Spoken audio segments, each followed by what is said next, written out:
We provide you the platform to turn your dreams into reality. Give wings to your aspirations with KR Mangalam University. Narendra Modi ji पिछले 5 बार के चुनाव में लगभग उन्होंने बिहार आने का काम किया और 200 से भी ज़्यादा भाषणें उन्होंने दिए। अगर वो अपने खुद के ही भाषणों को 200 भाषणों को देखेंगे तो उनको बिहार आने में शर्म लगेगा। एनडीए का मतलब क्या है? यह एनडीए का मतलब नेशनल दामाद आयोग। सबके दामादों को तो आयोग में मोदी जी ने फिट कर दिया, सबको मंच में माला सम्मानित करेंगे। हम तो जानना चाहिए भाई, एक तो बीजेपी कोटा है, यहाँ आरएसएस कोटा भी है। खुद तो अशोक चौधरी पे हम ज़्यादा बोलना नहीं चाहेंगे, क्या है वो बिहार की जनता असलियत उनकी जानती है। लेकिन प्रधानमंत्री जी को ये बताना पड़ेगा ना, बिहार के मुख्यमंत्री नीतीश कुमार जी को बोलना पड़ेगा ना कि आरएसएस कोटा कहाँ कहाँ है, किस किस के लिए। कल प्रधानमंत्री आ रहे हैं बिहार, कैसे देख रहे हैं? कुछ दिनों में इनका जिस तरीके से लगातार आ रहे हैं बिहार। देखिए, चुनाव है तो लगातार प्रधानमंत्री जी हों या केंद्र के कई मंत्री हों, आरएसएस के लोग हों, उनकी ABC टीम हो, लगातार बिहार आएंगे। केवल चुनाव है उसको लेकर के। लेकिन जब बिहार को ज़रूरत होती है तो कोई नज़र नहीं आता, कोई दिखता नहीं बिहार को मदद देने में, चाहे विशेष राज्य का दर्जे की बात हो, विशेष पैकेज की बात हो। नरेंद्र मोदी जी पिछले 5 बार के चुनाव में लगभग उन्होंने बिहार आने का काम किया और 200 से भी ज़्यादा भाषणें उन्होंने दिए। अगर वो अपने खुद के ही भाषणों को 200 भाषणों को देखेंगे तो उनको बिहार आने में शर्म लगेगा। क्या क्या बिहार के लोगों से उन्होंने वादा नहीं किया। नंबर 1 स्टेट बना देंगे। 11 साल से आप प्रधानमंत्री हैं, 20 साल से बिहार जो है एनडीए की सरकार है, राज्य में नीतीश कुमार जी मुख्यमंत्री हैं। आप कहते थे चीनी का मिल चालू करा देंगे, उसी चीनी का चाय पिएंगे। ऐसे सैकड़ों वादे हैं। अगर प्रधानमंत्री अपने 200 रैलियों की भाषणों को अगर सुने तो बिहार आने में उनको शर्म लगेगा कि बोले क्या। खैर, आएंगे तो देखेंगे कि यहाँ एनडीए का मतलब क्या है। यह एनडीए का मतलब नेशनल दामाद आयोग। सबके दामादों को तो आयोग में मोदी जी ने फिट कर दिया, सबको मंच में माला सम्मानित करेंगे। कोई नौकरी देने तो आ नहीं रहे, कोई महंगाई को रोकने तो आ नहीं रहे, कोई गरीबी मिटाने तो नहीं आ रहे, पढ़ाई दवाई कमाई सिंचाई की बात नहीं करेंगे। हिंदू मुसलमान नफरत की राजनीति। लालू जी हम लोगों के दल को जितना गरियाना है गरिया ले। वो आके देखें प्रधानमंत्री जी, कोई ऐसा दिन नहीं जहाँ 200 राउंड गोलियां ना चलती हों। कभी प्रधानमंत्री जी आए, किसी पीड़ित के घर गए? पिछले बार भी आए थे पटना, रोड शो किया उन्होंने। लेकिन यही बिहार का जवान जब शहीद हुआ तो एक परिवार के लोगों से नहीं मिले, वो संवेदना नहीं प्रकट की। बिहार का लोग जब भी देश की सुरक्षा की बात आती है सबसे आगे खड़ा रहता है, पीछे नहीं रहता। क्या किया है? परिवारवाद को लेकर के गाली देते हैं, लेकिन उनके अलायंस में सब परिवारवादी भरे हैं, उनके पार्टी में सब परिवारवादी हैं। बिहार की एनडीए सरकार में 50% जो मंत्री हैं वो परिवारवादी हैं। अपने का नेशनल एनडीए मतलब नेशनल दामाद आयोग, तो किन किन के दामाद की आप बात कर रहे हैं? अब देखिए, मांझी जी के दामाद हैं ही, रामविलास पासवान जी के दामाद हैं, आप देखिएगा अशोक चौधरी जी के दामाद हैं।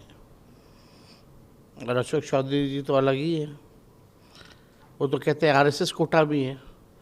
अब हम तो जानना चाहिए भाई, एक तो बीजेपी कोटा है, यहाँ आरएसएस कोटा भी है। खुद तो अशोक चौधरी पे हम ज़्यादा बोलना नहीं चाहेंगे, क्या है वो बिहार की जनता असलियत उनकी जानती है। लेकिन प्रधानमंत्री जी तो ये बताना पड़ेगा ना, बिहार के मुख्यमंत्री नीतीश कुमार जी को बोलना पड़ेगा ना कि आरएसएस कोटा कहाँ कहाँ है, किस किस के लिए। यही मुख्यमंत्री जी पहले कहते थे कि अमित शाह के कहने पे फलना व्यक्ति को जो है हमने दल का राष्ट्र उपाध्यक्ष बना दिया। अशोक चौधरी कहते हैं कि आयोग में आरएसएस कोटा चलता है। हम सब बिहार के लोग जानते हैं कि आरएसएस कोटा पे बिहार में नई पार्टियां भी बनाई जा रही हैं। बिहार के लोग जानते हैं, पहचानते हैं आरएसएस कोटा वाला लोग को, बीजेपी की बी टीम को। आरएसएस कोटे से जो नई नई पार्टियों का जन्म हुआ है, किस कारण हुआ है, लोग जानते हैं। और यही नहीं, बिहार चुनाव के बाद नवंबर तक ये जितनी पार्टियां, नई नई पार्टियां जो हैं, जो घूम रही हैं, वो कहीं नज़र आने वाली नहीं है। आप उनके दामाद पे सवाल कर रहे हैं चौधरी जी के, लेकिन उनका कहना है कि हमारा दामाद जो है बहुत पढ़ा लिखा है, ऐसे लोगों को जाना चाहिए। तो सवाल ये भी उठता है कि नहीं, पढ़े लिखे हैं। हम तो इस पे कहेंगे नहीं कुछ भाई। तो दमादे बनने के बाद वो क्यों बने? सरकार तो नीतीश जी की 20 साल से है, दामाद बनने से पहले ही बन जाते हैं।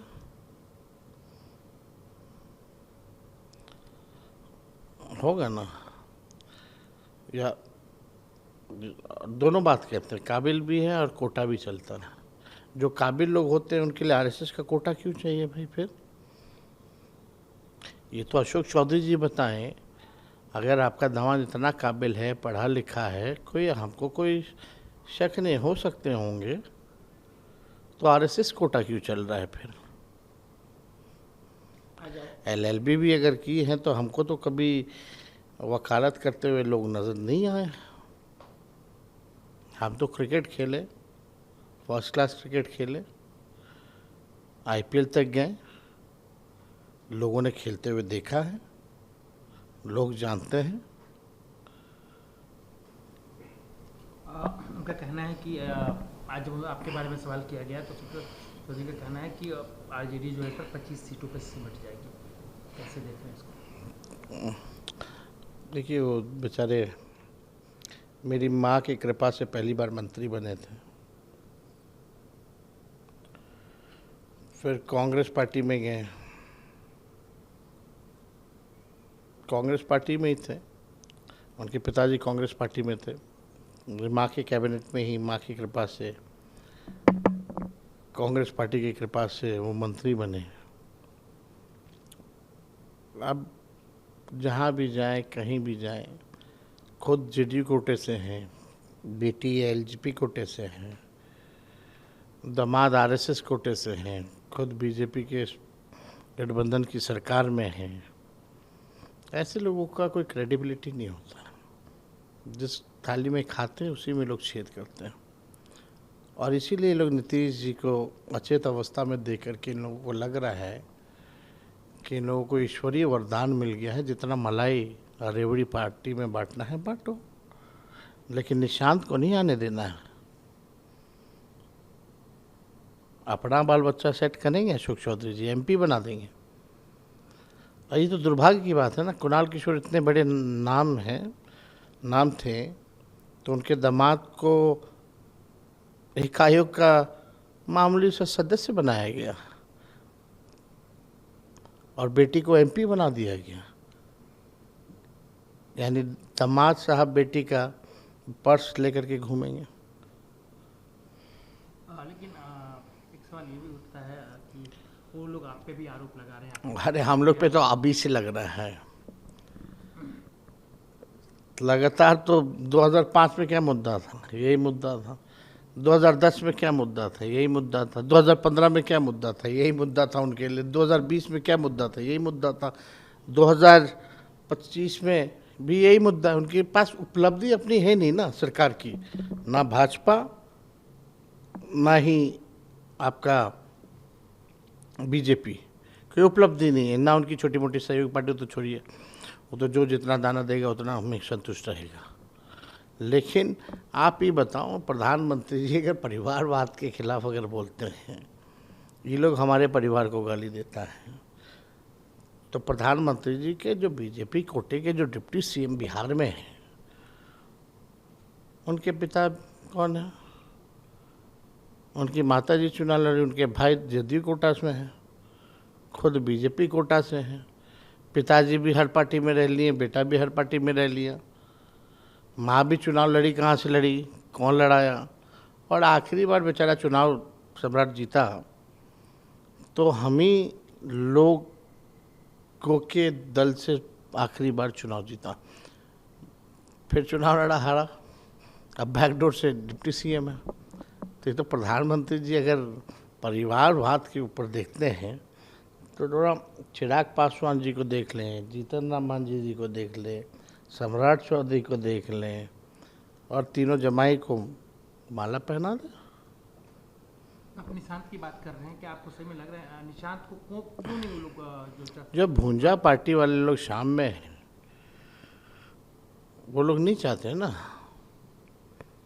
कि सामाजिक न्याय की राजनीति हो। तो निशांत आएंगे तो सामाजिक न्याय की राजनीति होगी, उम्मीद है।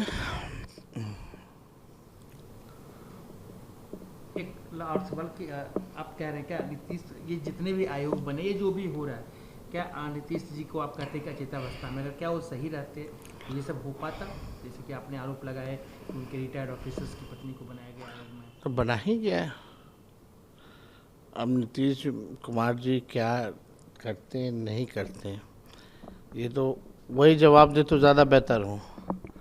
अगर भाजपा के लोग या उन एनडीए के लोग अगर उनको सीएम प्रोजेक्ट कर रहे हैं, हालांकि चुनाव के बाद कंटिन्यू नहीं करेंगे, उनके नेतृत्व में लड़ने की बात आ रही है, तो नेतृत्वकर्ता को सामने आना चाहिए। नेता विरोधी दल या और कोई बातें अगर कही जा रही हैं तो स्पष्ट करना चाहिए कि क्या बात है। अगर उस सामने आकर की चीज़ों को स्पष्ट नहीं करेंगे तो आप समझ जाइए स्थिति ठीक नहीं है, और 14 करोड़ बिहारियों की जो फ्यूचर का सवाल है, जो भविष्य है, वो सुरक्षित हाथों में नहीं है। तो उनको आगे स्पष्ट करना चाहिए। जहाँ भक्ति है हर शब्द में, कथाओं में छुपे हैं दिव्य रहस्य, और ज्योतिष देता है जीवन को दिशा। धर्म से जुड़ी हर बातों को जानने के लिए हमारे चैनल स्तुति को सब्सक्राइब करें। चैनल पर जाने के लिए इस लिंक पर क्लिक करें।